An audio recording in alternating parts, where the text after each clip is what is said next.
Chloe, the ice-cold school beauty, stole bread from a supermarket. But I caught her on my phone. The second she saw me, she tried to run. But I grabbed her hand. Miss School Beauty, you're under arrest. Caught scavenging, she trembled in fear. But I had no intention of letting her go. In my last life, I let her leave to spare her the embarrassment. The next day, I learned she died in a car crash. Now that I had a second chance, I'd make sure she survived. And stayed in my senior year. But I didn't know exactly when the crash happened. To finally put my fear to rest, I keep her here overnight if I had to, as long as she made it through today. So this time, I didn't let her leave. I pulled her into an empty corner. With a wicked grin, I played the video. Well, Chloe. You wouldn't want the school seeing this, would you? Her cheeks turned even redder. Her tearful eyes silently begged me. I wasn't falling for it. I held out my hand. Take out whatever you stole. Or do I have to search you myself? Bad luck, Chloe. My dad owns this store. Chloe looked up, tears welling in her eyes. But she said nothing. She took 3 loaves from her backpack. To my surprise, she'd picked the cheapest ones. If you're stealing, why not take something good? At least grab a drumstick or sausage. I dumped everything from her backpack onto the table. Textbooks, summer homework, supplies, and a torn pencil case. And 1 white sanitary pad. Chloe went pale and rushed forward. She clutched the pad in her fist. Then she snatched her backpack back. But the strap snapped. Just those 3 loaves. She gave me a weak glare. Her red eyes made her delicate face even more heartbreaking. I glared back. Now you're giving me attitude? I pretended not to notice the damage. I grabbed the bag and tossed it onto the table. You think I'm that easy to fool? You brought a whole backpack for 3 cheap loaves? I slowly closed in on her. Panicked, she raised her hands defensively. I looked down at her clothes. This looks bulky. Are you hiding something? She quickly covered her chest. No, save it. Take off your jacket. Don't make me do it. Unless you want the whole school hearing about this tomorrow. She instantly panicked. Don't. She raised her hand and slowly lowered the zipper at her neck. Her pale, slender neck appeared, along with her worn t-shirt collar, and half of her delicate collarbone. Her skin was incredibly fair. I never knew clothes could hide so much space. Eyes red with humiliation, Chloe spoke. Seen enough? There's nothing there. I leaned closer for another look. Her body wash mixed with the clean scent of detergent. You're still wearing another layer. She bit her lip. This is my last layer. I can't. I nodded and didn't push any further. But something stood out. If a girl were searched this closely by a guy, her eyes should be cold with disgust. But Chloe only looked embarrassed and upset. That's when I realized Chloe didn't hate me. If I took it a step further, maybe before this, she'd even had a bit of a crush on me. But as far as I remembered, we'd never spoken. We'd never even made eye contact in class. Was I really that clueless as a teenager? Thinking about my younger self gave me a headache. Back then, Madison was all I cared about, and I worshipped the ground she walked on.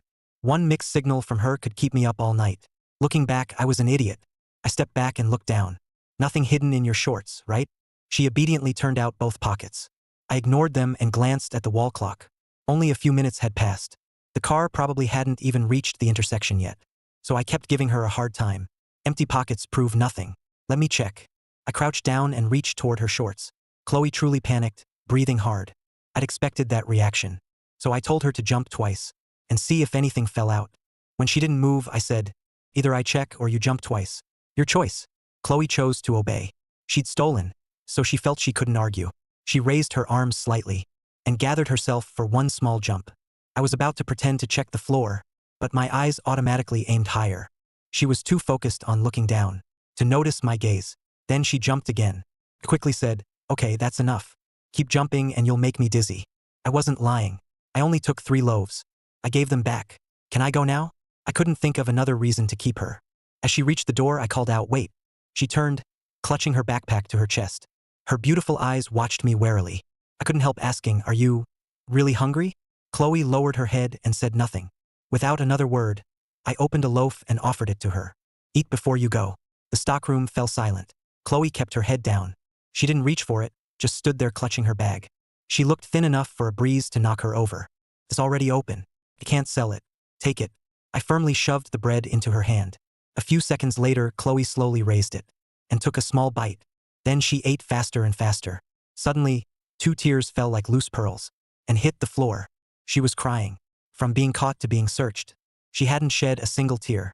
But the moment she tasted the bread, she finally broke down. I watched silently, then opened another loaf. I put it in her free hand and checked my pockets. But I had no tissues. Damn. 17-year-old me never carried tissues. A real man should always keep some handy. I didn't know what had happened to Chloe's family. But even if they were poor, this was the 21st century. How could a top student like her be driven to steal bread just to eat? After the second loaf, Chloe eyed the third. Before I could turn around, she grabbed it, opened it, and started eating. As she ate, she opened her backpack and took out paper and a pen. She quickly wrote a few lines. August 30th, 2010. Chloe Bennett owes Ethan Hayes 3 loaves of bread. I took the note and froze. The way she'd written Ethan Hayes matched the handwriting on that old ballot. Exactly. Then it hit me. The person who'd quietly voted for me as class sports rep was Chloe, not Madison. I'd always assumed Madison cast that vote. That only made me pursue her harder. And Madison happily enjoyed all my attention. Since my family owned a supermarket, she often took free water, drinks, and gum, even sanitary pads. I set the IOU on the table. You think writing an IOU makes this whole thing go away? Chloe braced herself for the worst. What do you want? I waved it off. I'm kidding. Come with me. I broke your backpack, so I'll replace it. No, I can sew it myself. I make the call here. Ethan Hayes doesn't owe people. I took Chloe to the backpack section. Her eyes immediately settled on a pink backpack. I put it in her hands. This one's yours. No, mine was already damaged. She stubbornly put it back. If you want today kept quiet, take the bag. Chloe paused, then took it down again. She added another item to the IOU. One backpack. Her expression turned bitter, as if she'd never be able to repay it. Her expression made me smile. Since you're making a list, come with me. At the school supply aisle, something bumped my back. I turned to see Chloe backing away, rubbing her forehead. Watch where you're going. You really like headbutting me. Next time, I'll let you do it all you want. Then I put a pink pencil case in her arms. Chloe saw the price and refused. I don't want it. If you want today's incident, I don't have enough money to repay you. Chloe cut me off. I looked at her with interest. I never said you had to pay. You could repay me another way. Another way? Chloe tilted her head, her thoughts clearly wandering. When she saw me smiling, she quickly looked away. But her bright red ears gave her away. I kept leading Chloe around the store. But at one aisle, she blushed and turned to leave. Stop. Unless you want the school hearing about today. I'm a bad kid, you know. Bad kids will do anything. Only then did Chloe turn back. I don't need pads. Really? By my expert calculation, you had one in your bag and one on you. That leaves you with only 2. Chloe had no comeback. I smiled and tossed her a pack of pads. Chloe hopped slightly and caught it, stunned. After adding it to the IOU, she secretly held the pack to her nose. Her eyes filled with wonder. So these really are scented. She'd only used unscented loose ones before. Then we reached the entrance. Walk carefully and watch for cars. Get home safely and come to school tomorrow. Do that, and today never happened. Got it? Chloe didn't understand why I was saying this. Still, she nodded and handed me the IOU with both hands. Keep this. I'll honor it. I nodded and opened the door for her. But 3 stylish girls were standing outside. Then I remembered. On August 30th, about half an hour after Chloe left, Madison had shown up with her friends. Now everyone involved in that mistaken vote was here. It was time to settle things. I stopped Chloe from leaving. Stay and watch the show. Back then, Madison never confirmed or denied our relationship. She took every gift but always kept me at arm's length. She called the time before graduation my trial period and told me to prove myself. Dad stocked the store, and I delivered everything to Madison. Even my 14-year-old sister thought I was pathetic. Not until sophomore year of college did I learn. Madison had been dating an upperclassman for a year. Crushed, I threw myself into work. By my early 30s, I was worth over $100 million. By then, Madison's ex-husband had left her with a child. Only then did I realize how many stupid things I'd done for her. Now Madison saw me, standing with Chloe, someone I supposedly barely knew. She said sarcastically, "Wow, Ethan, you're talking to Chloe now? So who's prettier, her or me? She's a customer. What are you buying today, Madison?" One girl covered her mouth in surprise. "Madison, his family really owns this place. It's huge." Madison proudly waved a hand. "Yeah. Look around. Take whatever you want. It's on me." The 2 girls looked impressed. They eagerly started shopping. Soon, they piled a mountain of snacks on the counter. As usual, Madison grabbed gum and drinks. "Ethan, get us 2 large bags." "Sure." I started scanning each item. Madison suddenly froze. "What are you doing?" "Scanning the prices. Aren't you buying this stuff?" The 2 girls behind her whispered. "Didn't Madison say it was free?" Madison was embarrassed. "Ethan, why are you being so cheap today? It's just some snacks. They're not expensive." I laughed. "Exactly. They're cheap. You offered to pay. Can't afford it?" Madison was speechless. Chloe blinked, surprised by the scene. Madison suddenly slammed the counter. Ethan, you can't be serious. I'm actually getting mad.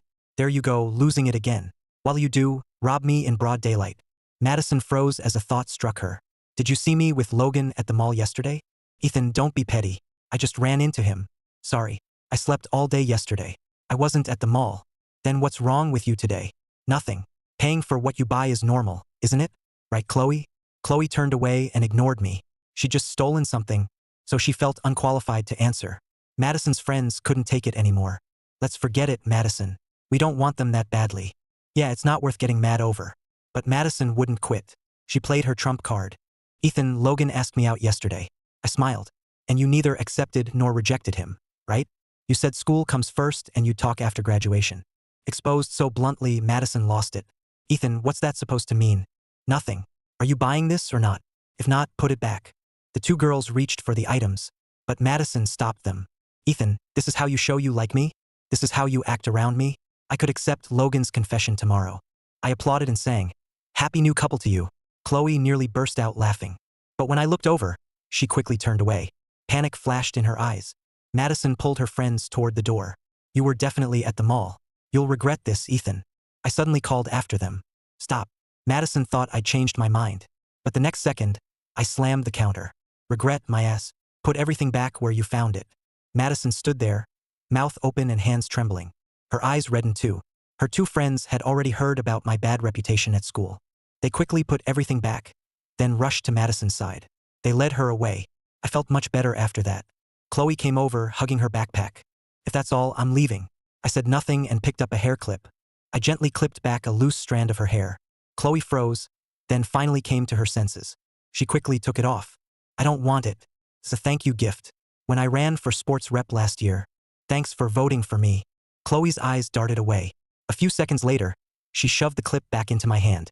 Then she turned and fled. Take it slow. Walk. Run into traffic, and I'll report you tomorrow. Chloe didn't look back, but she obediently slowed down. She went from running to walking. Now I knew, believable or not, the second I threatened to report her shoplifting. It always worked. Heck, next time I could use it to mess with her in more exciting ways. On September 1st, I returned to class and discovered I was second to last. Chloe was last. The top student had somehow scored 0. The reason was simple. She'd missed the finals. Naturally, Chloe became my deskmate.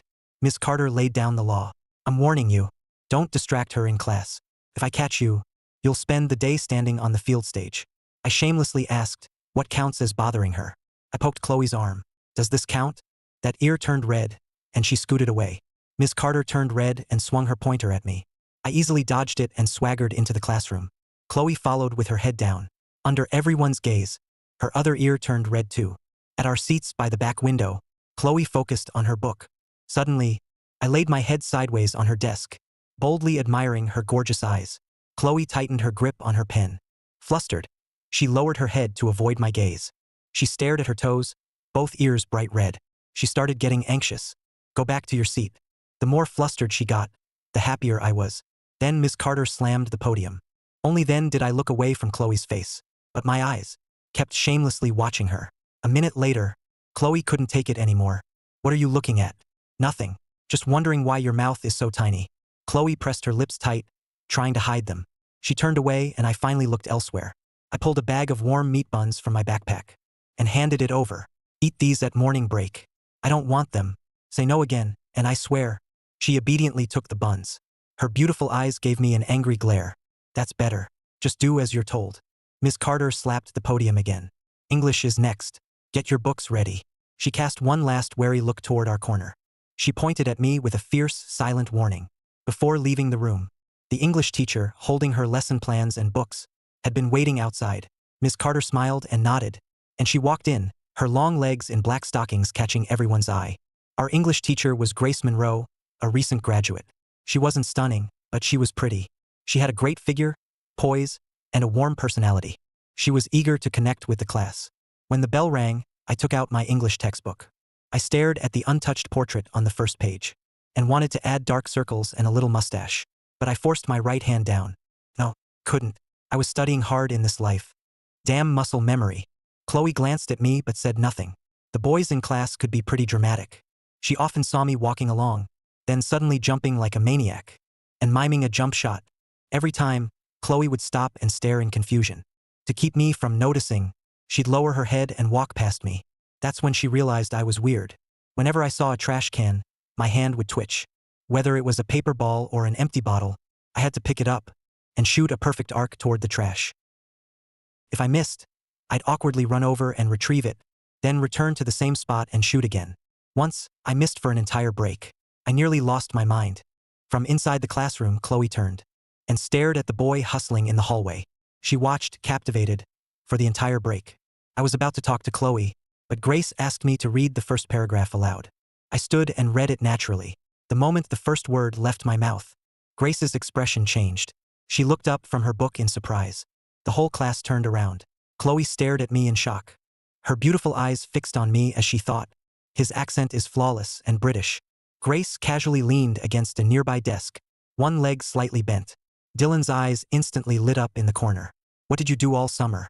Even going abroad wouldn't explain this. I answered seriously, studying hard, of course. I'm going to college. At those words, surprise and delight flashed in Chloe's eyes. Grace looked over. I'm so happy to hear you say that. Ethan, I have high hopes for you. Sit down. That was one hell of a flex. Before my rebirth, I expanded my business overseas and had to speak English every day. I slapped my thigh, but hit Chloe's leg instead.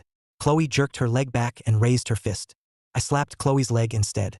Chloe jerked her leg back and raised her fist. She punched my arm, her beautiful eyes blazing.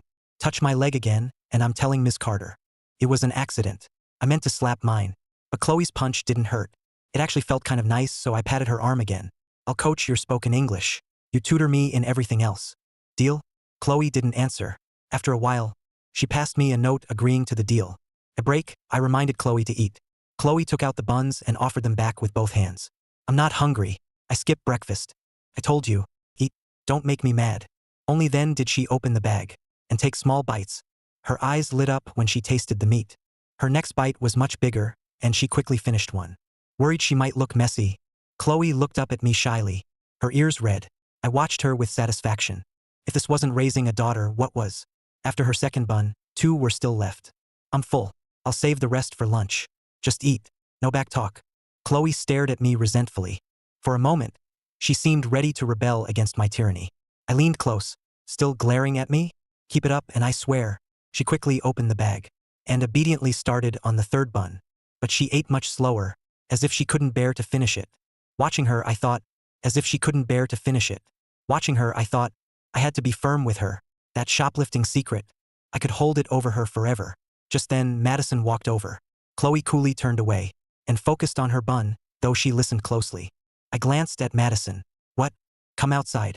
I need to talk to you. Madison reached the door, then saw I was still seated. Ethan, you're getting way out of line.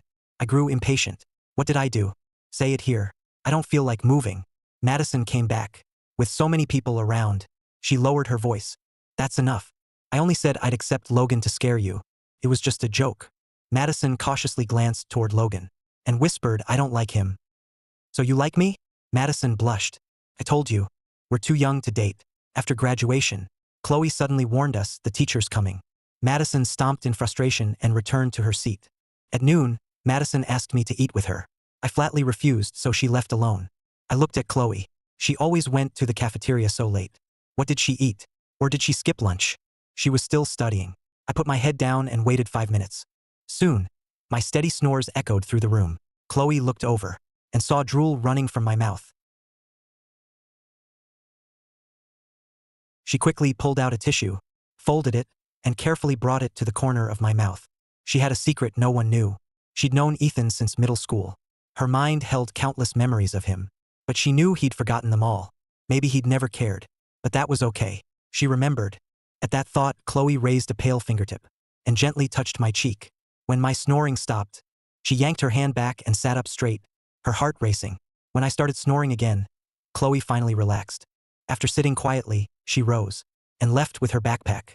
This was her usual lunch hour. At the cafeteria, everyone had already eaten, leaving it empty. The cleaners had started working as Chloe quietly approached the counter. Martha sighed when she saw her. You again, sweetheart? How many times have I told you? Come earlier. By now all the food is gone. There's only gravy left.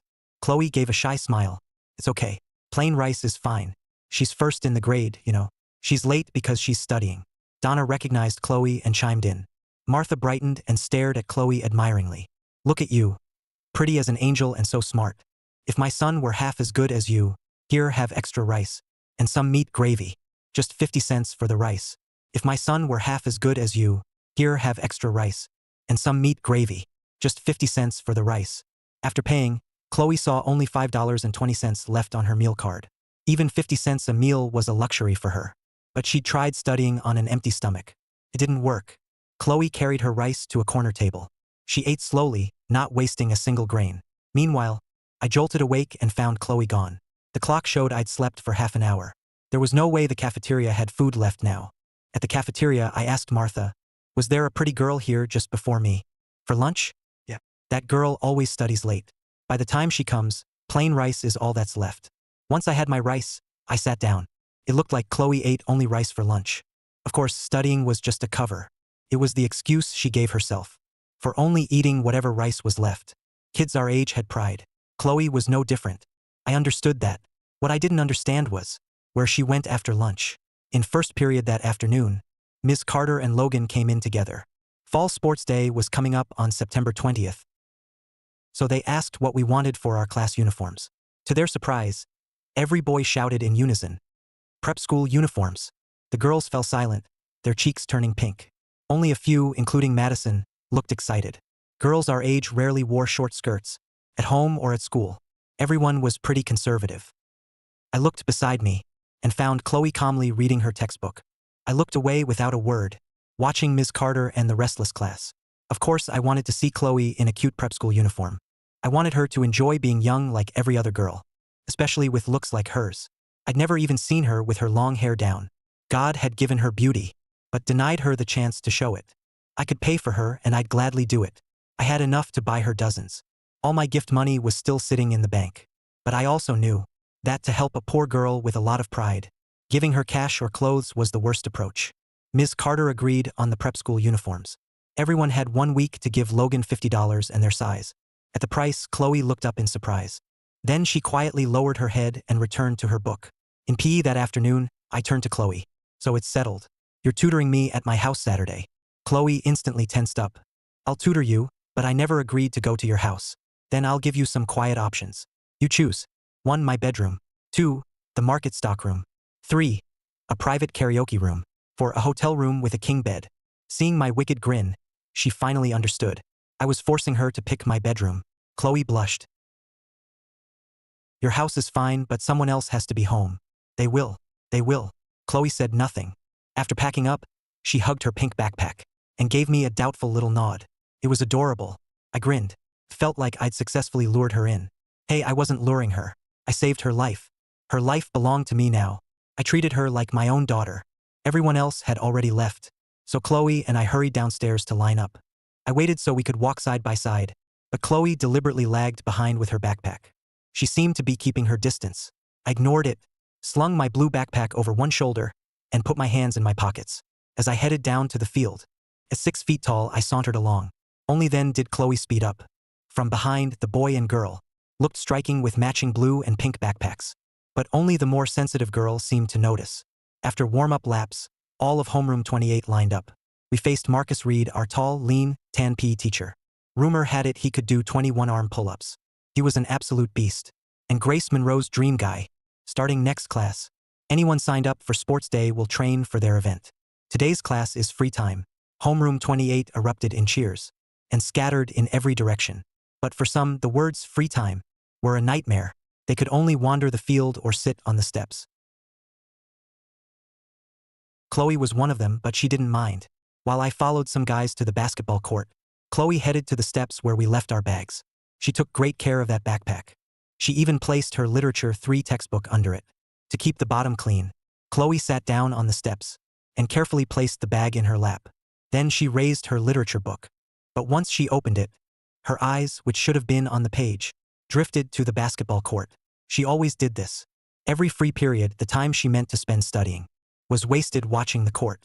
Just then, I drove past a defender in my uniform, leaving Logan stumbling side to side. I took 3 steps and threw down a dunk. The rim rattled. I landed smoothly and rolled my neck. Chloe's eyes widened. At the edge of the court, Madison and her two friends stared in shock. Logan's center-parted hair drooped like a wet mop. He blurted out, "Ethan, you can freaking dunk?" In high school, a guy who could dunk was the one true god of the court. I was surprised too. Ever since my rebirth yesterday, I'd gotten much stronger, and my vertical had improved. Was this a bonus from being reborn? Why not boost my IQ? What good was a little extra strength? Would it get me into college? "Ethan, that was so cool," Madison said, blushing. I gave her a brief glance, then looked away. Toward the distant steps, our eyes suddenly met. Chloe immediately turned away. She hugged her book to her chest and moved her lips, pretending to recite it, but one ear had turned red. She really did sit there every single time. As far as I remembered, during every free period, Chloe sat in that same spot with a textbook. "Your old man looks this good playing, yet my own daughter won't come watch?" I looked away, and found Madison and her friends still gazing at me dreamily. "Ethan, that dunk was seriously amazing," Madison said again.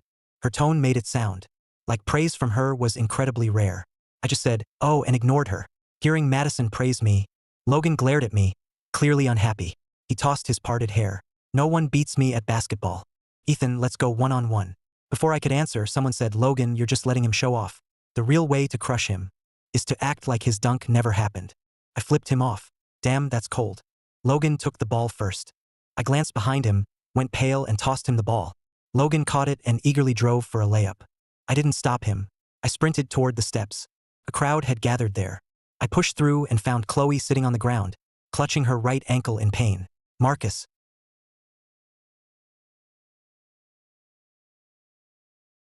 hung his whistle around his neck. What happened? A girl nearby hesitated. "Just now, I think I saw a girl push Chloe from behind. Then she fell down the steps." "What did she look like? Which class?" "Couldn't tell. She ran off." "What the hell? She'd better hope I don't catch her." I cursed loudly. Then I hurried over and crouched beside Chloe. "Help me out. I'm taking her to the nurse." The girl I'd fought so hard to save was still being hurt by some reckless idiot. Several girls quickly helped Chloe up. Balancing on one foot, she stared at my broad back and hesitated.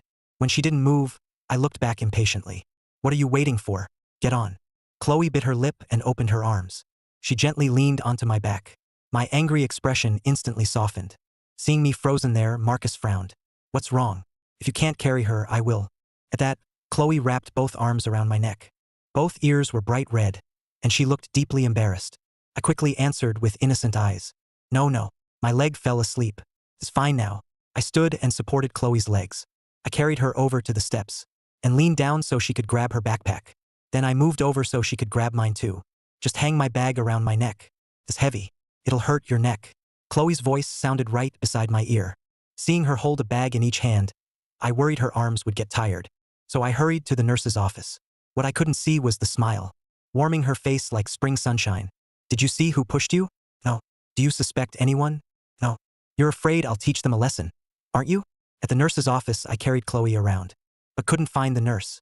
"Where is everyone?" I made another round and still found no one. So I set Chloe on an exam bed covered in disposable paper. She sat on the edge, her toes barely touching the floor. "Forget it. I'll do it myself." I pulled up a stool and sat across from Chloe. She suddenly pressed her knees together and asked warily, "What are you doing?" "Checking if it's a sprain, dislocation, or fracture." Both her ears turned red, but she asked coolly, "You know how?" "Of course. Back home, I used to set bones for the village sows." "Sows? Why would?" Then she realized what I meant. Embarrassed and angry, she punched my shoulder. I laughed and grabbed Chloe's right foot. I slipped off her shoe, revealing a clean white sock. Chloe bit her lip shyly, keeping her legs tightly together. But what I did next nearly made her kick me to death. "It's been all day. Why don't your feet smell? What's wrong with you?" Even someone as quiet and reserved as Chloe couldn't help cursing me out. I pouted and grabbed her right foot again. When she struggled, I sharply slapped her calf. "Hold still." Chloe complied in humiliation, glaring at me. I removed her sock, revealing her smooth, porcelain pale skin and her tiny, pink-tinged heel. Then I gently squeezed her slightly swollen ankle. Chloe let out a muffled groan. "Does it hurt?" She nodded shyly. "Then I'll be gentle." I cupped her slender ankle with both hands and slowly rotated it, feeling the bones. A moment later, I relaxed. "It's just a mild sprain. Some medicated oil will do." I stood and found half a bottle of medicated oil in a drawer. Then I sat back down. I stood and found half a bottle of medicated oil in a drawer. Then I sat back down. I placed Chloe's right foot on my knee and prepared to apply it. But she pulled her foot back. I'll do it myself. How dare you? I barked at her, and Chloe's right leg froze. I took her foot back and scolded her. It's medical. Why are you embarrassed? But seconds later, Chloe asked coolly, if you're treating my ankle, why remove my whole sock? Did I? What's in your right hand? I looked down. My right hand held her white sock, while my left held her small, pale foot in midair. Before I could get more than a few looks, Chloe yanked her foot back in embarrassment. She angrily snatched back her sock and shot me a disgusted glare, like I was some creepy foot fetishist. She turned away, applied the oil, then put on her sock and shoe. She put on her backpack and left the nurse's office. I chased after her. Wait, let me explain. Sometimes my hands don't listen to me. Chloe ignored me and kept walking. School was over, but Chloe said she was going back to study.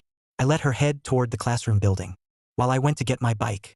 When I reached the school gate with my bike, I couldn't stop thinking about Chloe's sprained ankle. I didn't know where she lived or how far it was. Was she really going to limp all the way home? I sighed and reluctantly headed back. I take her home today. When I reached the window of senior homeroom 28, I sighed and reluctantly headed back. I take her home today. When I reached the window of senior homeroom 28, I slowed down and stopped. In the empty classroom, Chloe wasn't studying. She was limping across the podium with an eraser, standing on tiptoe to clean the board. Third period that afternoon had been history. The history teacher was nearly 6'3", and loved writing high on the board. So Chloe was struggling. She stretched the eraser high with her right hand. Her sleeve slipped down, revealing her slender, pale forearm. But she still couldn't reach the wild scrawl at the top. My eyes shifted to the duty roster. It read, chalkboard and podium, Ethan Hayes. Chloe lowered her arm in defeat. She simply couldn't reach. She paused, took a breath, and jumped on one foot. She stretched her arm toward the very top. Just as the eraser was about to reach it, a large hand entered Chloe's view, took the eraser from her. Chloe turned and her heel came down. Her injured ankle gave out and she tipped sideways. I quickly grabbed her arm and pulled her back.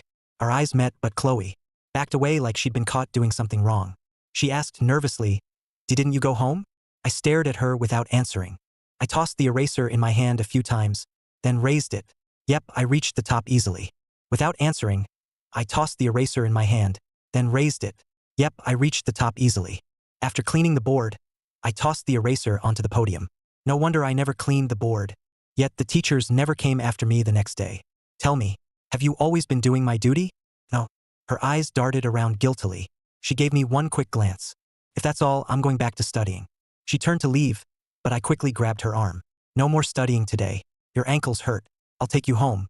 You don't have to. Chloe immediately refused. I frowned. Where do you live? Is it far? Not far. I gave her a doubtful look. Maybe Chloe just didn't want anyone visiting her home. She had a lot of pride. So I didn't force her. I just said shamelessly, "Fine, but you can only study until 6:30. The second it hits 6:30, you go home. I'll stay here and watch you." Chloe turned and bit her lip, staring at me resentfully. "Then I won't study. I'll go home now." I smiled and nodded. Now that's more like it. Once she packed her bag, I headed for the door, but heard movement at the podium. I looked back. Chloe was carefully wiping the chalk dust off the podium. She claimed she wasn't covering my duty, yet she'd done the whole job. Only after cleaning it did she walk over with her backpack. Head lowered, she awkwardly hurried past me. I chuckled and followed. The phrase "icy, stubborn softy" suddenly had a face. I walked my bike with Chloe to the school gate.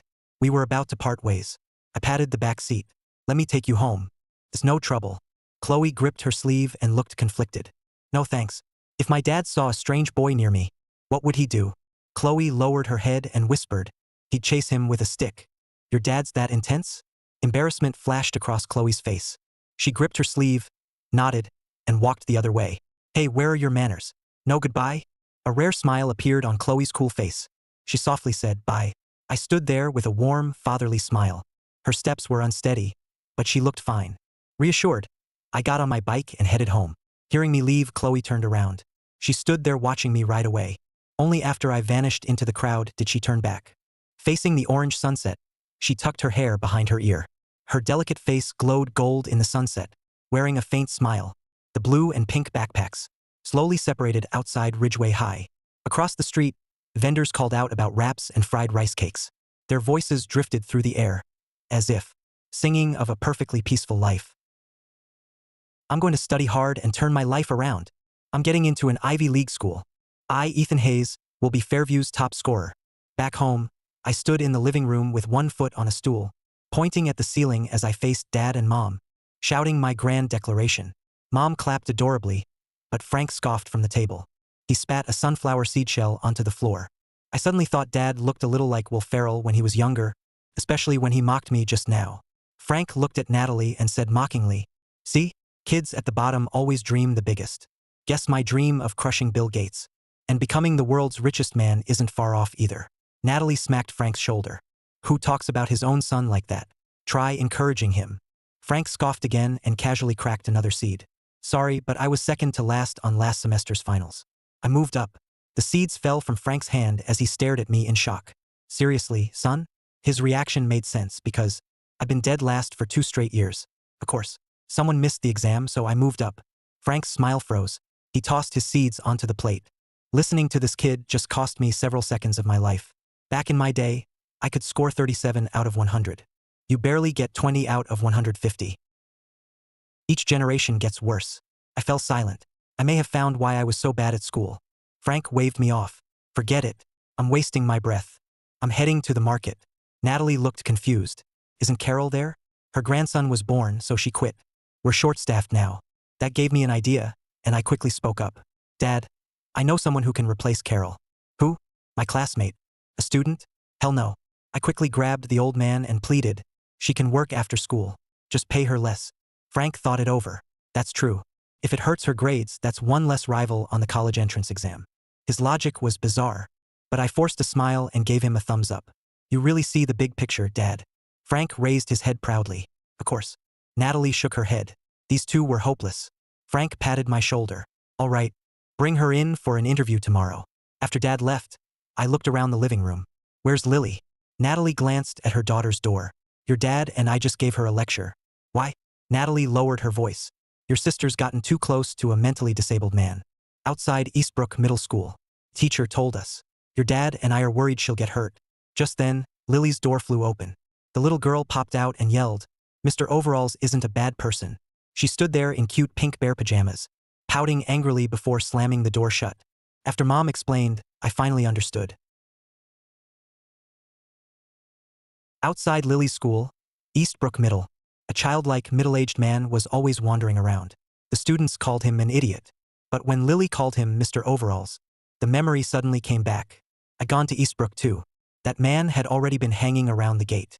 When I was a student there, he was simple-minded but handsome. He dressed neatly and loved wearing blue overalls. It made him oddly charming. But back then, the other kids loved bullying him. They'd throw rocks, smack his back, then run off laughing, or surround him and chant insults. Mr. Overalls never knew what to do. I'd step in and yell at them. But one girl at school hated it even more. Once she grabbed a broom and charged at the bullies, chasing them off. She looked so cool that day, like a superhero defending world peace. I never knew her name. I only remembered she was thin, with long, messy hair covering her face. Maybe because she always looked after Mr. Overalls. He always smiled at her like she was his own daughter. He'd even dance around with joy. Staring at Lily's door, I fell silent. A girl had fiercely protected Mr. Overalls back in middle school. By now, she should be in high school like me. So Mr. Overalls had lost his protector. Lily had taken her place and carried on her sense of justice. At that thought, I turned to Mom. "Mom, I think you should hear the full story." Before deciding whether to punish Lily, Natalie froze as I headed to Lily's room. The 14-year-old's room was ultra-girly. A pink bed, pink furniture, and pink stuffed animals. Walking in felt like stepping into a pink ocean. Clearly, she was their real kid and they found me in a dumpster. Come to think of it, Chloe seemed to love pink too. "What do you want?" Lily sat on the bed, hugging a teddy bear and pouting. She looked deeply annoyed. I leaned against the door and smiled. "Let me tell you a secret. I was friends with Mr. Overalls in middle school too." "Really? He's sweet and harmless. He'd never hurt anyone. A lot of kids bullied him, so I protected him a few times." Lily gave me a surprised look. Her brother had been labeled a bad kid since middle school, yet apparently he had a kind side. She nodded. "Exactly. He's really nice. At lunch today I saw a really pretty girl sitting across the street and kindly feeding him rice. I didn't think much of it and warned Lily, I'm all for you protecting him. But if anything gets out of hand, call me. I'll come right away. Got it? Lily smiled, nodded, and swung her pale bare feet. For once, her brother didn't seem so annoying. I left Lily's room and returned to mine. I pulled a dusty box from under my bed. It held all my textbooks from my first 2 years of high school. Good thing I hadn't sold them for scrap. The old me would have done it. I cleaned the books and stacked them on my desk. I was starting almost from zero on the first 2 years' material, because I'd never paid attention in class. I vaguely remembered what my teachers always said: this kid is actually smart. He just doesn't apply himself. This time I was going all in. I'd find out whether they really meant it when they called me smart. But studying sure made me sleepy. Half an hour later, Lily, wearing shorts that showed her pale legs, opened her brother's door with a plate of fruit. Her sweet voice instantly became a terrified scream. I sat at my desk with a textbook open. A rope hung from the ceiling, wrapped around my neck. I gagged and rolled my eyes, while groaning like I was fighting fate itself. The old tie your hair to the rafters trick. Ridgeway High was considered one of Fairview's second-tier elite high schools. The best was Fairview Academy. Its hands-off approach produced a stunning 90% top college acceptance rate. Ridgeway, meanwhile, had extremely strict rules and a tightly controlled system with a rate around 50%. The next morning, I rode my bike to school. I usually arrived after morning study ended, but it was only 7. I muttered while walking my bike, sporting 2 dark circles and a red rope mark around my neck. Then I saw a teacher stop Madison. No uniform, and your skirt is that short? What homeroom are you in? Madison lowered her head guiltily. She wore a white t-shirt and blue pleated skirt, her bare legs drawing plenty of attention. I ignored her and walked my bike through the gate. Madison suddenly looked up and saw me. She rubbed her eyes in disbelief. Did hell freeze over? Ethan's here this early? The bell rang for first period biology. Ryan dropped his handsome face onto the desk and started snoring. I quietly stuffed the buns I'd bought into Chloe's desk. No arguing. Eat them after class. Chloe stared at my neck, wanting to say something. Don't worry. I studied too late last night. I tied my neck up to stay awake. Chloe gave me an incredulous look. Don't worry. I gave her a small smile, closed my eyes and laid my head down. Class was useless without the basics. It might as well have been another language. I could rest and review yesterday's material in my head. Chloe touched the warm buns and pressed her lips together. While I slept, she secretly put 2 in her lunch container. I noticed but didn't expose her. About 10 minutes later, I raised my head. As if she'd rehearsed it countless times, Chloe quickly turned and solemnly confessed. I just ate 2 buns. So you ate them. Why report it to me? Chloe lowered her head awkwardly, then quickly turned back, both ears bright red. She was clearly terrible at lying. For the first time, I realized someone could look adorable while lying. Then the biology teacher spoke. A normal resting heart rate is 60 to 90 beats per minute. Do you know how lie detectors work? Pulse rate is one of the signs they measure. Now pair up with your desk mate and check each other's pulse. A pulse lie detector. Bored, I turned to Chloe, but she nervously hid both hands behind her back and watched me warily. What are you doing? I'll test yours. Chloe had rarely been so proactive. Whatever. I rolled up my sleeve and put my arm on the desk. Chloe placed her pale fingertips on my wrist. Just then, a girl in the back exclaimed, "Teacher, Ryan's pulse says he's pregnant." The whole class looked over. It was Ryan's desk mate, Zoe. As I recalled, she was a superfan obsessed with Bruno Mars. Her fingers were resting on Ryan's wrist. He was fast asleep and drooling, completely unaware he was now pregnant. Dylan couldn't resist stirring the pot. Whose baby is it? Yours, Princess Zoe? Zoe frowned. Screw off. The biology teacher's mouth twitched. Stop fooling around. You're testing for lies, not pregnancy. The whole class groaned. The biology teacher smiled. Pregnancy tests? The whole class groaned. The biology teacher smiled. Hurry and ask your desk mate a question. See if their pulse speeds up when they answer. I shrugged. Ask away. Do you like vegetables? They're okay. Dummy, ask something juicy. Isn't there anything about me you want to know? Ask me anything. Of course there was. But Chloe didn't dare. She gently shook her head. I flipped my hand and pinned Chloe's soft hand beneath mine.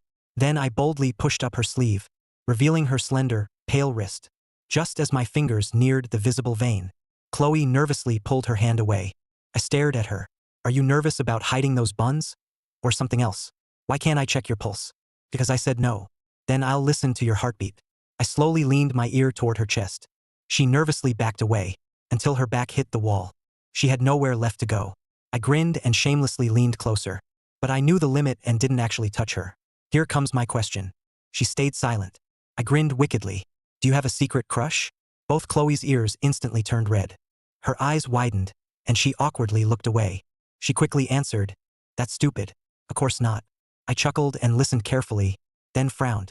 Maybe the class was too loud or I was too far away. I couldn't hear her heartbeat. The biology teacher clapped. "All right, did it work?" I sat up helplessly. No, no. The biology teacher clapped.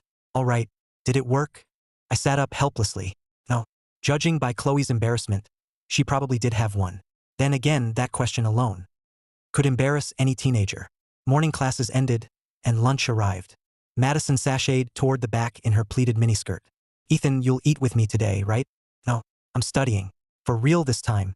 I opened an old textbook on my desk. Madison stomped her foot. "Who are you kidding? With your grades, what's the point? You're just trying to spite me." Chloe gave Madison an icy look, then lowered her head and kept studying. I slapped the desk and pointed at the door. "Take the hint and leave. Don't make me throw you out." Madison nearly cried, and her friend quickly pulled her away. Once everyone left, only Chloe and I remained. Chloe looked over and saw I was truly studying, using different colored pens to mark up my scribbled textbook. She couldn't help smiling, but then I looked over. She quickly turned back and awkwardly flipped a page. Time passed until Chloe's usual late lunch hour. She stood and I got up with a stretch. What a productive session. Bet the cafeteria's out of food. Chloe ignored me and quietly left with her backpack. I casually followed her to the cafeteria counter. I stared at Martha in disbelief. She charged Chloe 50 cents for plain rice, but charged me $2. I stared at Martha in disbelief. She charged Chloe 50 cents for plain rice, but charged me $2. I licked my lips, furious. "Ma'am." Martha gave me a cold look. "What?" "Nothing. You look lovely today." I walked over to Chloe's table and sat across from her. She glanced up, then resumed eating in small bites. From my backpack, I took out snacks from the market. I knew studying late meant no food, so I brought snacks. I opened a drumstick, an egg, and some cured sausage and put them on my tray. But just as I was about to eat, I stopped. Why don't I have an appetite today? Maybe I've eaten these snacks too often. I took her tray and replaced it with my tray full of food. "Forget it. Let's switch meals today." Chloe looked up in shock, and I quickly pointed at her. She stared at me, not daring to say a word. I started eating as she silently watched me eat from her side of the tray. Her long lashes fluttered. Delicious. Why does your rice taste better than mine?" I said blissfully. I looked unbearably smug, but Chloe didn't want to hit me at all. She quietly picked up her fork and whispered, "Thank you." I pretended not to hear. Before long, I'd finished every grain of her rice. "By the way, our market needs a night cashier. This is your official notice. You're hired." Chloe looked up in shock again. I pointed at her firmly. "You'll make half the standard rate. Say one word of complaint or refusal, and you know what happens." Chloe quietly watched me, then sat up straight. She nodded like an employee before her boss. "No complaints. I'll take it." "Good." Chloe happily lowered her head and kept eating. She ate one egg and half the rice. Then she placed her lunch container on her lap and poured in the remaining rice, drumstick, egg, and sausage. I stared. "What are you doing?" "Taking it to my dad." "To your dad?" I couldn't believe what I was hearing. "Wait, you're leaving campus now to bring him this?" Chloe nodded. Seeing that I disapproved, she set her fork aside and quietly stopped packing the food. She sat there stiffly, looking awkward, as if waiting for me to take it back or give another order. She knew I'd meant the food for her, not her father. I'd already had a problem with Chloe's father. What kind of father drives his daughter to steal bread and makes her bring him food from school? A nameless rage flared inside me.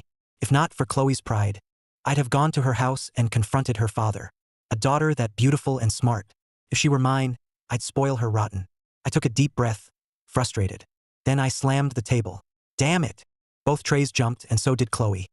She looked up at me timidly. 2 tears suddenly spilled out. She whispered, "I'm sorry." Chloe quickly wiped her tears with her sleeve. Then she took the food back out of her container and pushed the tray toward me. I stared at her. "What are you doing now?" Chloe kept her head down. "I'm full. Thank you for the food. I really appreciate it." To show she wasn't being spiteful, Chloe looked up and forced a smile sadder than tears.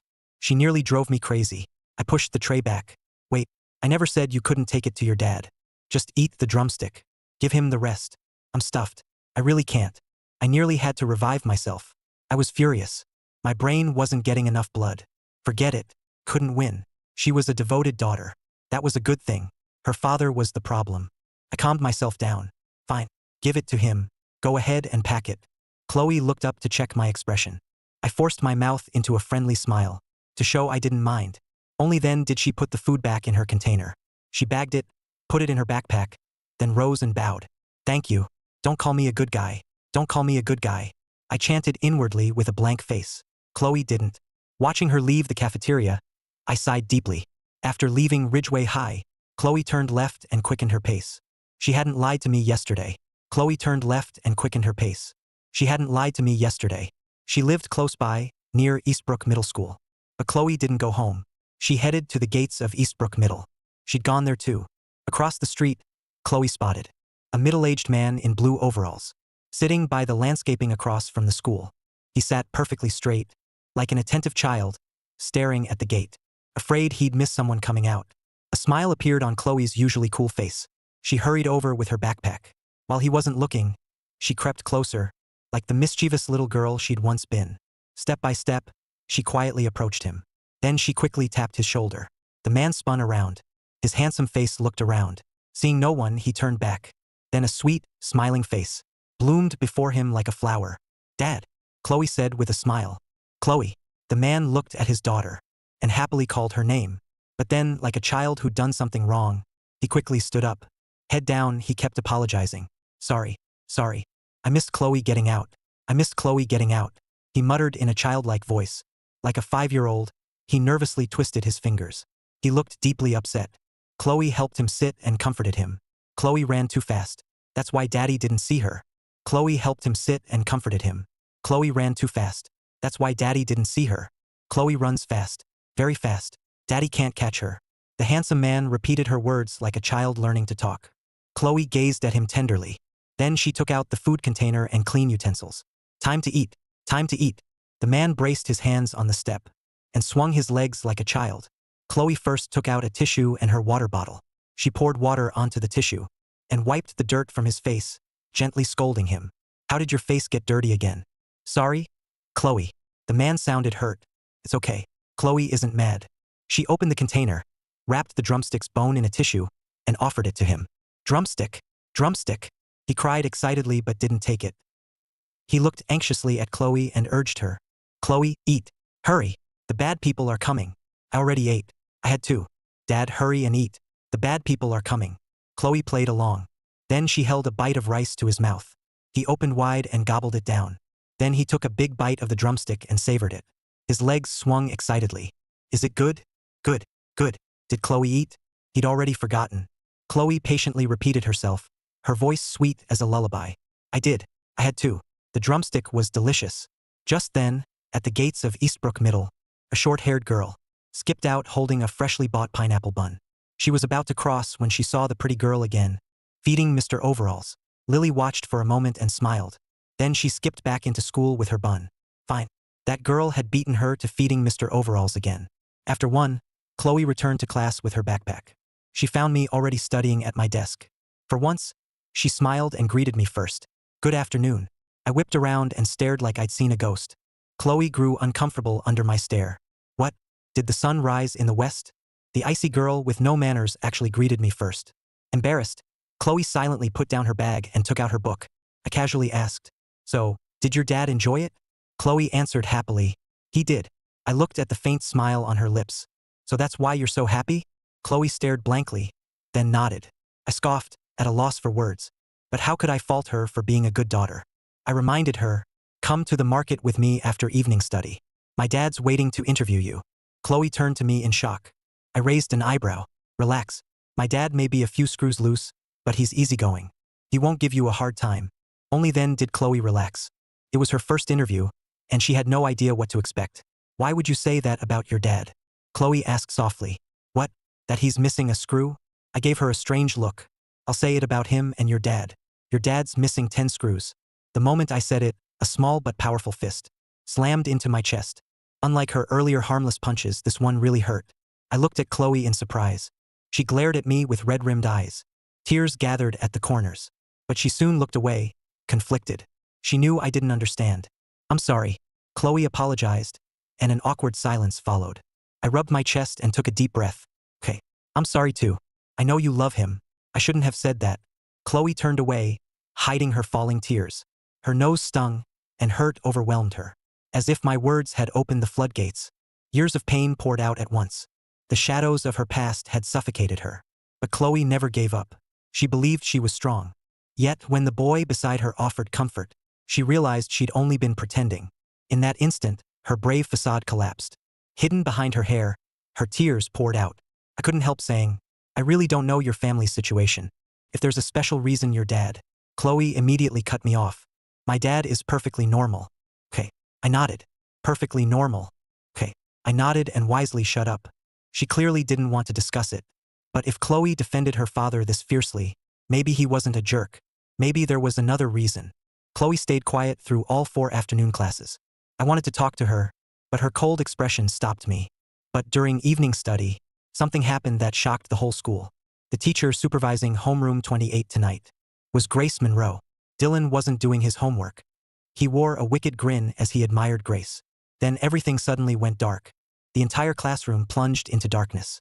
The students gasped and looked outside. The whole campus was pitch black. Tyler, ever the hype man, immediately roared, "Holy crap, the whole school's out." Homeroom 28 erupted into chaos.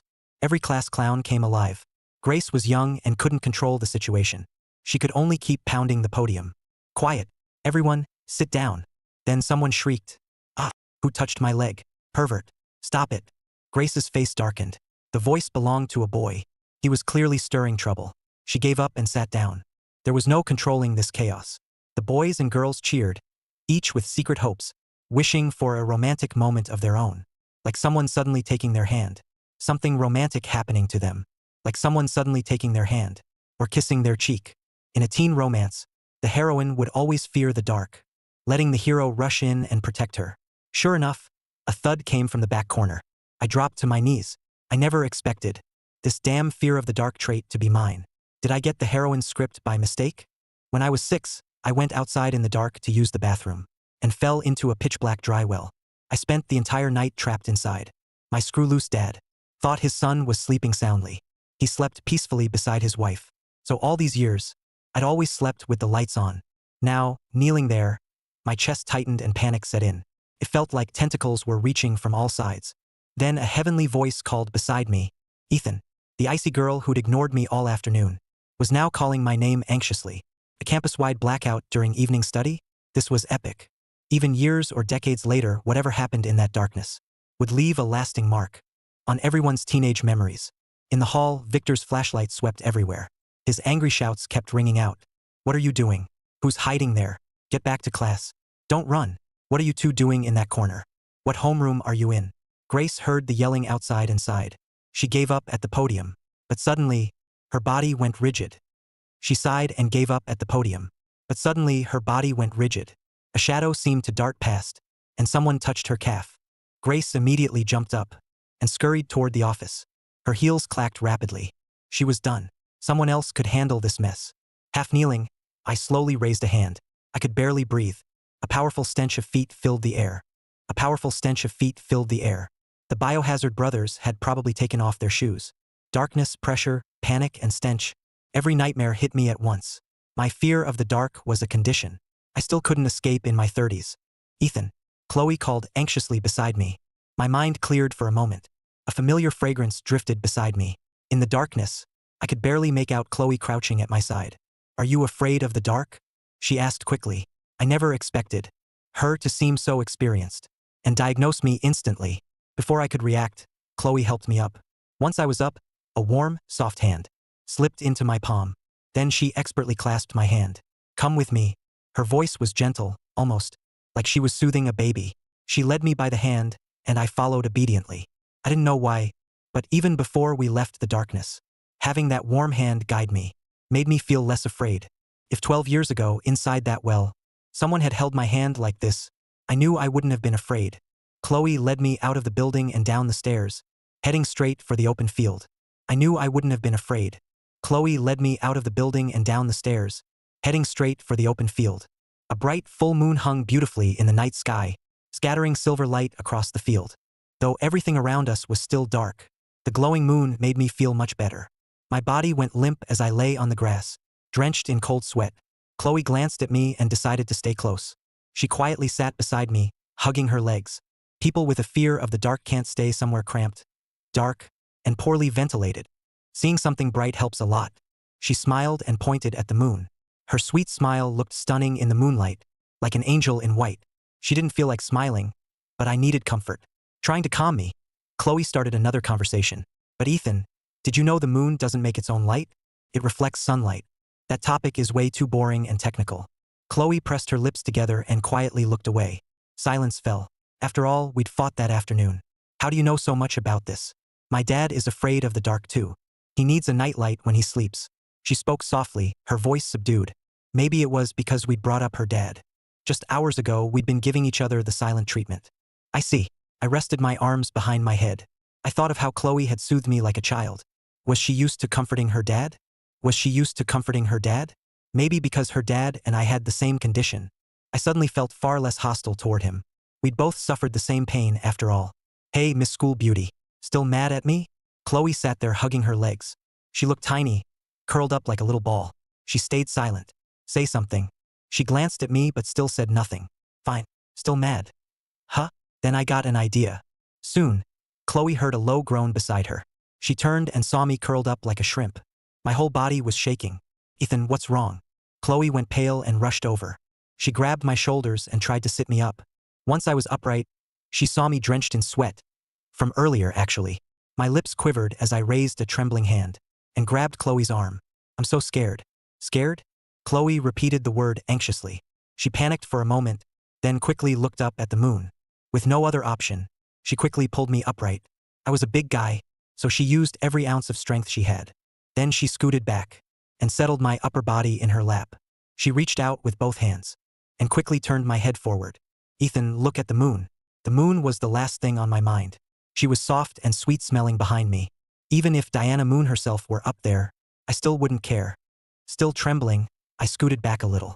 A soft breeze drifted in from behind, carrying her sweet scent. I felt like I was floating. Feeling better? Still scared. You're still scared? Chloe looked around anxiously. She was about to borrow a flashlight when I suddenly grabbed her arm. Chloe, I'm here. She quickly turned back. I looked at her anxious face and whined, are you still mad at me? No, I'm not mad at you. I was only mad for 1 second. Oh good. Under Chloe's stunned gaze, I picked my nose and calmly sat up. Relax. I'm fine. She stared at me, too stunned to react. To prove I really was fine, I grinned and did a goofy shoulder shimmy. I'm fine. See? Full of energy. Chloe's face turned icy again. Furious, she shoved my chest with both hands. Hey! My eyes widened. As I fell, I instinctively grabbed her arm. Chloe cried out as my weight pulled her forward. She landed on my chest in panic. Her beautiful eyes met mine from inches away. Our reflections filled each other's eyes. Just then, the floodlights at all 4 corners flashed on. The power was back. The red track and green field were fully exposed under the glaring lights.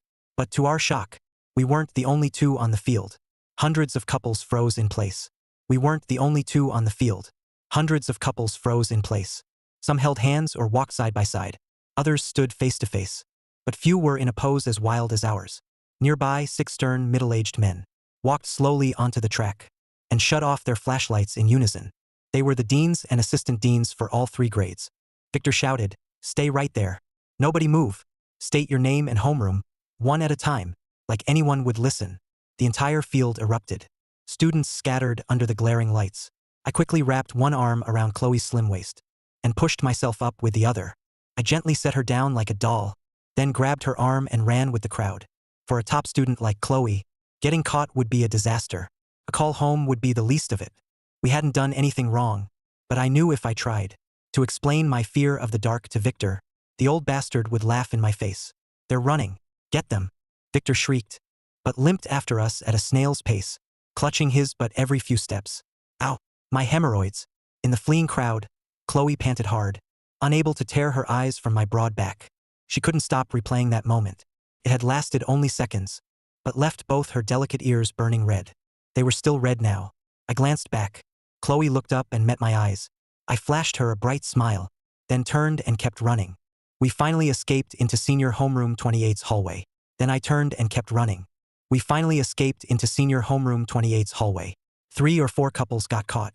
That made my day. I couldn't help gloating now that we'd escaped. As we headed back to class, Chloe suddenly stopped and called out, "Ethan." "What?" "I'll go in first. Wait 3 minutes, then come in." "Good thinking. Go ahead." Chloe lowered her head and hurried past me. I went to the restroom before returning to class. Grace stood at the podium, looking furious and unsettled. She slammed the podium in rare anger. "What was all that? The power goes out and you all go feral?" The class stayed silent. Everyone looked guilty. Ms. Carter stood at the classroom door, glaring at everyone like a beast. Grace scanned the class for whoever had groped her. Then she spotted Dylan in the corner. The academic rep was staring solemnly at his homework. He looked so righteous it was suspicious. Grace looked away. Dylan looked like an upstanding kid. Couldn't be him. Ms. Carter took over and slammed the podium. "You're all real impressive. Tyler, bring your parents tomorrow." Tyler stood up in despair. Ryan was wide awake for once, biting his finger. His handsome face looked as intense as Sherlock Holmes, as he studied everyone within 15 feet. He'd just beaten Dylan up, but Dylan refused to confess. Someone else had kissed him. He turned to his desk mate, Zoe, whose face was redder than a baboon's butt. Someone else had kissed him. He turned to his desk mate, Zoe, whose face was redder than a baboon's butt. "What's wrong with you? A fever? Drink more water." "Thanks." Conversation over. Ryan resumed his investigation. He suspected Owen had kissed him. Ms. Carter scolded several more students. Chloe and I got away clean. We were both secretly thrilled, though for different reasons. Because of the blackout, evening study ended early. After packing up, Chloe followed me to the bike garage. I asked, "Nervous about the interview?" Chloe immediately nodded. "Why?" "Just picture my dad's head as a giant potato. Whatever he says, just smile, nod, and say, 'Aha.'" Chloe lowered her head, fighting a smile. I loved seeing her smile. She was gorgeous when she smiled. Too bad she always wore that icy face. I walked my bike outside. Chloe started walking, and I stared at her in surprise. "You have a ride, yet you're walking? Get on." I patted the back seat. She looked at the crowd outside the school. Chloe stood frozen. Her fingers nervously gripped her uniform pants. She stubbornly shook her head. Before I could ask, Chloe turned away shyly. Holding both backpack straps, she walked ahead with her head down. Then I understood. She was embarrassed. There were too many eyes at the school gate. If someone recognized Chloe and saw the icy school beauty riding on my bike, the whole school would know tomorrow. I remembered the girl who'd secretly pushed Chloe down the steps. I'd been too careless. Chloe was well known at school. If people bullied her, they'd spread rumors too. I slowed down as I walked my bike, leaving a wide gap behind Chloe. Noticing my thoughtfulness, she relaxed a little. We kept about 50 feet apart, walking one behind the other. Chloe glanced back from time to time to make sure I was still there. Each time, I tilted my head and smiled. After a few turns, there were no students from our school around. I mounted my bike and rode up beside her. "Get on. No one can see us now." Chloe obediently came around the bike and sat side saddle on the back seat. "If you don't hold on, you'll fall. You're definitely going to fall." At that, Chloe's long lashes lifted. She slowly reached out a pale hand, almost furtively, and pinched my uniform jacket between two fingers. Speechless, I started pedaling. Chloe instantly lost her balance and grunted. She quickly wrapped both arms tightly around my waist. Her pink nails went white from the pressure. "No one's watching. We're just riding a bike. What's wrong with holding my waist?" Of course, I knew nothing about her hidden feelings. Chloe kept her head down, ears red and arms around my waist. If anyone else were riding, she might not have cared so much. But the rider was Ethan. She never imagined. The boy she could only stare at during 10-minute breaks would one day be giving her a ride with no one around to see. Beyond her shyness, a rare, happy smile touched her lips. If only time could stop right here. She allowed herself that impossible wish. But Chloe knew happiness could belong to anyone, except her. Fate had marked her for misery. Since childhood, I hummed a Justin Timberlake song and leisurely pedaled toward my family's huge market. Chloe looked up curiously. "What song is that?" "It's a Justin Timberlake song. I've never heard this one." I glanced back, then remembered it wouldn't come out until 2014. It was 2010. I smiled wryly, almost forgetting I'd been reborn. My first goal in this new life was getting into a good college, to make up for never attending one before. In every rebirth novel, the hero rushed straight into business. It was always the same. They got a second life and spent it all making money. What was the real point of being reborn? Getting your youth back came first. Money came second. I was reborn to enjoy being young. Sure, I'd make money too, but after graduation. Getting into the same college as Chloe would be amazing. But that was probably a fantasy. She was bound for Harvard or Yale. I suddenly hit the brakes. Chloe jumped, and bumped into my back. I stared solemnly at the red light ahead and made a bold declaration. Chloe. Yeah. I refuse to stay dead last. I'll study hard and get into a great college. People by the crosswalk turned to stare. Behind me, Chloe lowered her head, ears bright red. I'll do my best to tutor you. The light's green. Go. For once, my public outburst made her want to hit me. After winding through the streets, we finally reached Harvest Fresh Market. It was one of the largest grocery stores around Maple Avenue. Chloe got off and I parked the bike outside. I told her to wait there, while I went in to give Dad a heads up. She stood there and obediently nodded, but her fingers tugging at her sleeve betrayed her nerves. This wasn't just meeting the boss. She was meeting Ethan's father. She knew that shouldn't mean anything to her, but she was still a nervous wreck. I entered the market and saw Frank holding a notebook, checking products on the shelves, and writing something down. Dad! I yelled so loudly that Frank jumped. When he turned, his Will Ferrell-like face nearly made me laugh. I brought her. Just give her the basics. Don't ask too much. She's here? Let's see which poor kid's grades are about to suffer. The two of us stepped outside. Chloe immediately turned toward us. Her long lashes trembled. As she greeted him nervously, we stepped outside. Chloe immediately turned toward us. Her long lashes trembled. As she greeted him nervously, Frank's smile froze. He forced out one word. Hi. Then he grabbed my arm and dragged me back inside. You little punk. Where the hell did you kidnap a girl this pretty? I thought it was a boy. Aren't you afraid her dad will kill you? She's my desk mate. Frank immediately flicked me on the forehead. One look and you can tell she's from a good family. How could she need money? Did you trick her into something? He started taking off his shoe to hit me. My muscle memory kicked in and I twisted away. I didn't trick her. She volunteered. Frank charged at me furiously. Still no. Send her home. Don't get my store shut down, you punk. He kicked me in the butt and sent me flying outside. I stumbled out in a ridiculous pose. I scratched my head awkwardly. Ethan, I'm going home. She lowered her head and forced a smile. Then she turned and walked into the darkness. Her reaction caught me off guard. I rushed over and grabbed her arm. Wait. Forced to turn. She hid her red eyes behind her hair. She still forced an awkward smile. It's getting late. My dad will worry if I'm not home. She must have heard us arguing, but not the details. She only knew father and son were fighting. Chloe was always sensitive and insecure. She'd come here nervous but hopeful. She only knew father and son were fighting. Chloe was always sensitive and insecure. She'd come here nervous but hopeful. But the moment she heard us arguing, she blamed herself for it. I glanced at the market without letting go of her arm.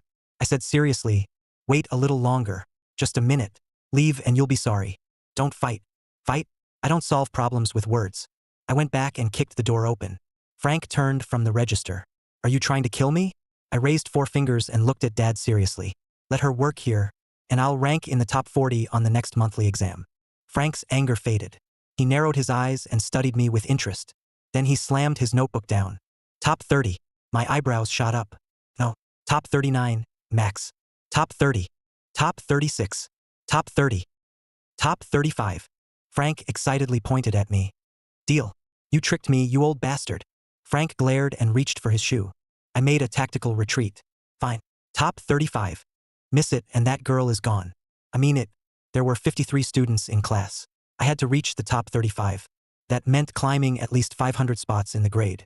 And I had barely over a month. As I went to bring Chloe inside, Frank called from behind. You like her? I turned in surprise. You think a girl like that would want you? Even after all this, she'll never give you a second glance. Give it up. I scoffed and ignored him. My feelings for Chloe were completely pure. I was practically raising her like a daughter. Did he think I was some simp? I stepped outside. Chloe had obediently stayed. But instead of standing under the entrance lights, she was now in a dark corner. Her slender figure looked utterly alone. Felt like one gust of wind could sweep her into the darkness forever. The sight hurt, but I still teased her. Why are you hiding there? Trying to scare me? Chloe quickly stepped out. I was about to speak when I noticed the tear stains by her eyes. No, there were customers just now, so I moved aside. I took her arm and led her inside. I brought her to Frank. Come with me, kid. I'll show you around.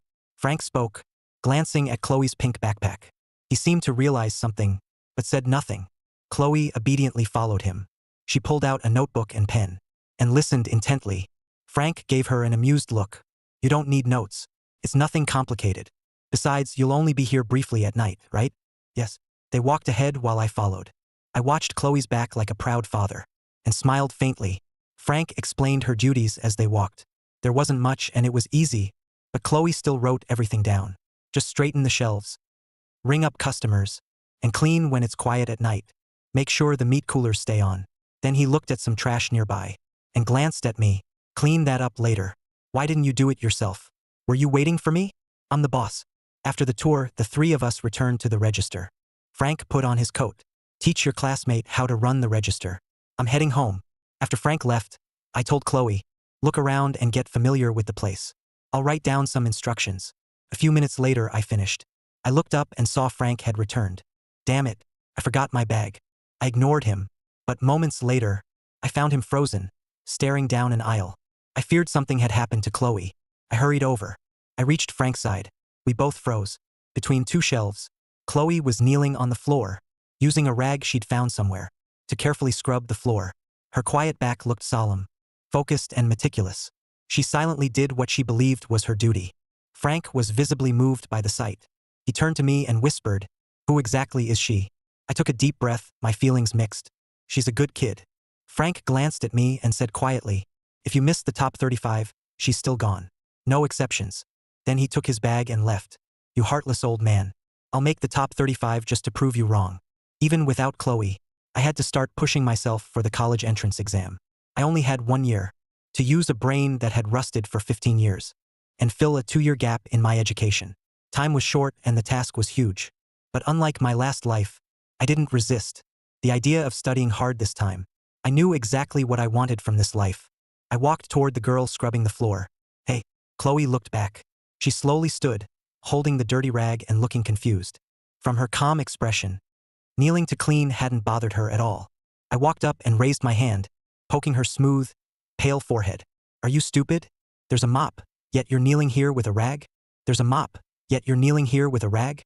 Chloe closed her eyes and pulled her head back. She looked up at me, slightly aggrieved. "I only found the rag." I bent down and brushed the dust from her knees. "You still didn't have to clean it." Chloe shyly stepped back. "Your dad said to clean when it's quiet. Now you're talking back to me?" I pointed at her sternly. Chloe thought I'd poke her forehead again. She instinctively shrank back and shut her eyes. But I didn't. "Throw that rag away. It's filthy." "Where?" She instinctively shrank back and shut her eyes. But I didn't. "Throw that rag away. It's filthy." "Where?" "On my face." Chloe lowered her head, cheeks red with embarrassment.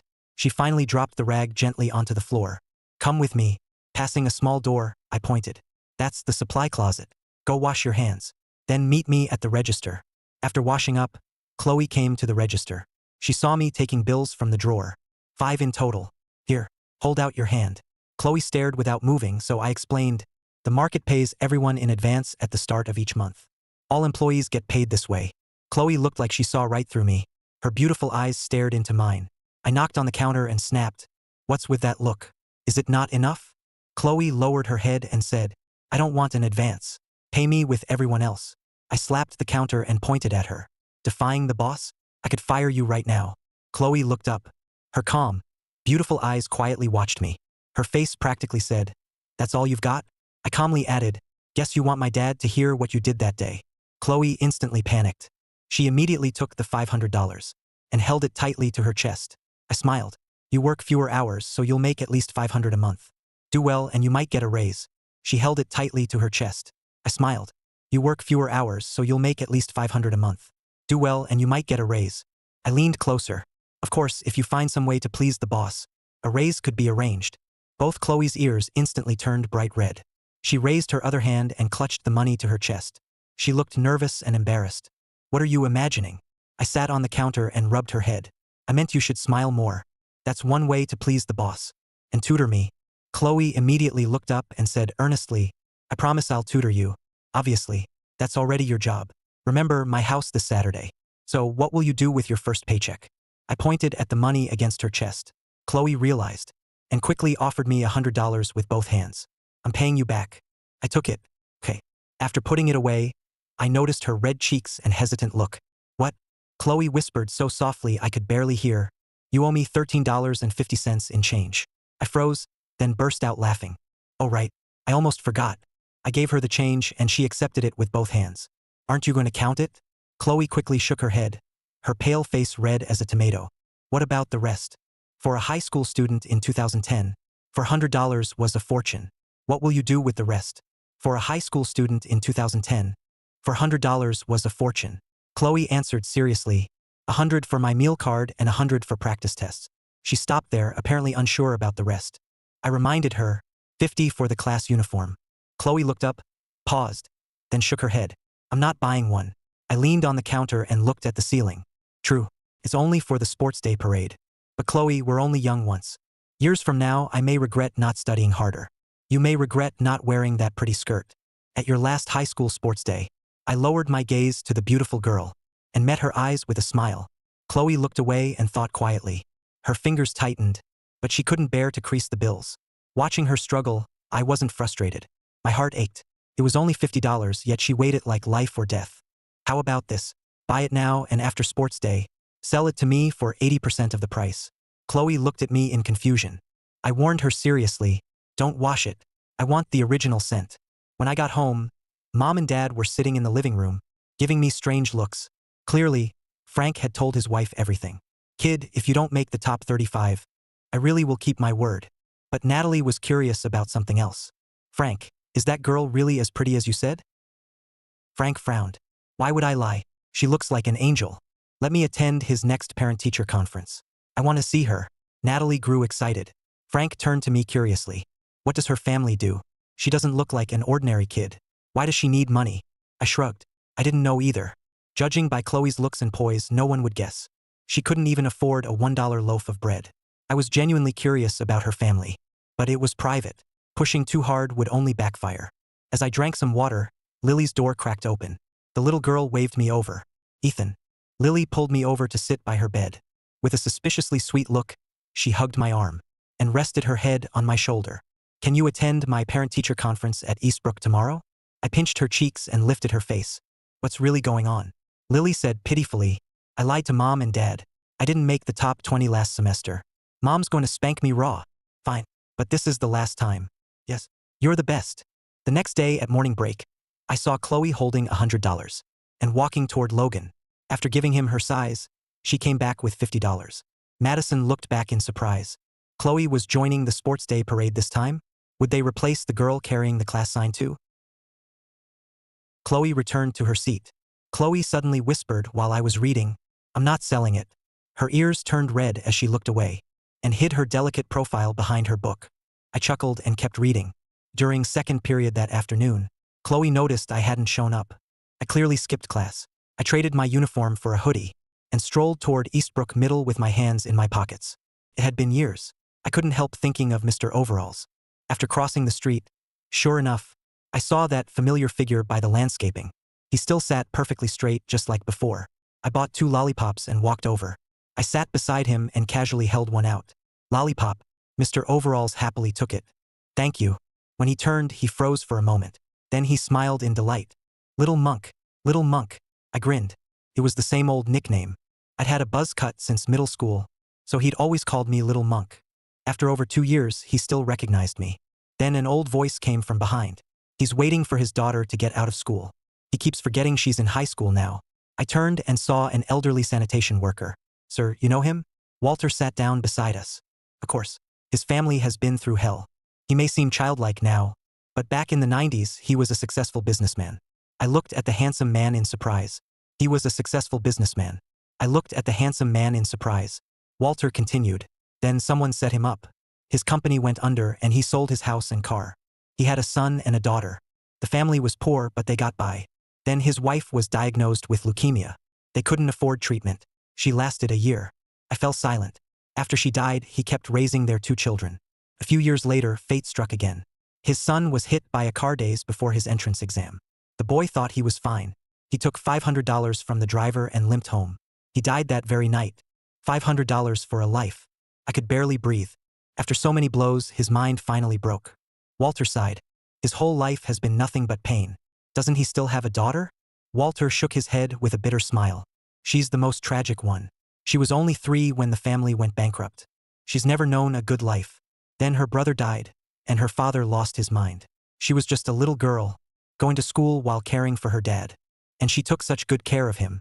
What a remarkable kid. The weakest rope always snaps, and misery finds those who've suffered most. Walter stood and left. I sat quietly and looked at Daniel again. I went back to the store and bought a large bag of bread. I placed it in his arms. As I stood, I saw Lily outside the school gate. I came back with a large bag of bread and placed it in his arms. As I stood, I saw Lily outside the school gate. She was waving at me. By evening study, I'd finished the conference and returned to Ridgeway High. At the classroom door, I saw Chloe coming out of the office. Why were you in the office? Where were you this afternoon? We stopped and spoke at almost the exact same time. Our sudden synchronicity made Chloe lower her head shyly. I smiled. My sister's parent-teacher conference. What about you? Chloe gently shook her head. Nothing. Everyone else did homework during evening study. I just studied the material in my textbooks. All the teachers had given up on me anyway. After finishing my Algebra I textbook, I closed it and looked at the struggling students in the back. There were 53 students. I had to beat 18 of them to reach the top 35. But the top 35 was far from my real goal. I had total confidence in English. Even Chloe might not beat me. The other subjects were less certain, especially math and physics. My eyes settled on Ryan, who was sound asleep. He consistently ranked 10th from the bottom. But in my last life, he scored over 600 on the entrance exam. He was a true legend. Grace Monroe was the one who changed him. I later heard they married and had a child. The three of them lived happily. But his turning point wouldn't come until next semester. For one woman in a single semester, he went from the bottom 10 to scoring over 600. To me, Ryan the Sleeping God was a real man. I left the classroom to use the restroom. When I returned, Chloe was gone. He went from the bottom 10 to scoring over 600. To me, Ryan the Sleeping God was a real man. I left the classroom to use the restroom. When I returned, Chloe and her backpack were gone. Where did Chloe go? No idea. She grabbed her backpack and left. I looked up at Miss Carter and found her watching me from the podium. She made a V with two bent fingers and pointed at her eyes, then pointed at me. That woman was creepy. After evening study, I biked to the market. Frank sat by the register, trimming his nose hair in a makeup mirror as he looked up. Hey, don't you two get out at the same time? She's here? She got here ages ago. She's working now. That girl's diligent. She's 1,000 times better than you. I turned and saw Chloe in a little red vest, carrying a broom and trash can. Strands of hair clung to her pale face. The red vest was the market uniform. I'd always thought it was ugly as hell, but on Chloe, it somehow looked ugly cute. No, she was cute. The uniform was still ugly. When Chloe saw me, she paused. She awkwardly looked away and turned to Frank. Mr. Hayes, should I throw out the empty bottles too? Frank nodded. Yeah. Toss them in the dumpster outside. Chloe looked conflicted. But you can recycle them for money. How much could they be worth? Just toss them. I slapped the counter in front of Dad. Waste is shameful. Every little bit adds up. Find a large sack and save the bottles. I directed that last order at Chloe. She nodded happily and got right to it. Frank stood there stunned after being lectured by his son. I lowered my voice. Come on. She only makes 500 a month. This place is huge, and you're making her clean it alone? She volunteered. That's not my fault. That did sound like something this stubborn girl would do. I set my backpack on the counter and walked toward the busy Chloe. I grabbed her arm and pulled her into a corner. You went to the office to ask Miss Carter to leave evening study early, then snuck off while I was gone? Chloe had no answer and lowered her head. Her hands nervously gripped an empty bottle. I took the bottle and slapped the wall behind her. Cat got your tongue? You think working extra hours will get you a raise? Not happening. Chloe looked up, her beautiful eyes sincere. I don't want a raise. Evening study ends at 9, and I'm done after 10. That's only an hour a day, but I make 500 a month. She lowered her head and said stubbornly, 500 is too much. 500 is too much? My brain crashed. Do you know what everyone else makes? Chloe shook her head. I don't care what they make. You're definitely overpaying me, so I have to work more. The work should match the pay. You, why are you so stubborn? I raised both hands beside her small, pale face, gritting my teeth in frustration. Chloe eyed my grabby hands. She nervously stepped back and threatened. If you bully me, I'll tell your dad. Forget it. I couldn't win with her. I really couldn't. I took a deep breath. Just don't let this hurt your studies. Got it? Seeing me give in, Chloe flashed a beautiful smile and nodded brightly. I watched her walk away. Helpless or not, I still smiled. 1 year later, when the scores came out, I ranked 7th in school. Chloe ranked 3rd in the state. That night, after checking our scores, I biked her home. As we passed the market, Chloe suddenly tightened her arms around my waist and pressed her face against my back. Ethan. Yeah. Everything I owe you. I don't think I can repay it in this lifetime. I stopped and looked back. Her ears were red in the moonlight. But this time, she didn't avoid my gaze. Ethan, we'll still see each other in college, right? I froze for 3 seconds, then grinned like an idiot. A gentle night breeze swept down Maple Avenue. One blue, one pink. 2 backpacks hung from the handlebars, swaying softly as if for their owners. They'd fulfilled a promise.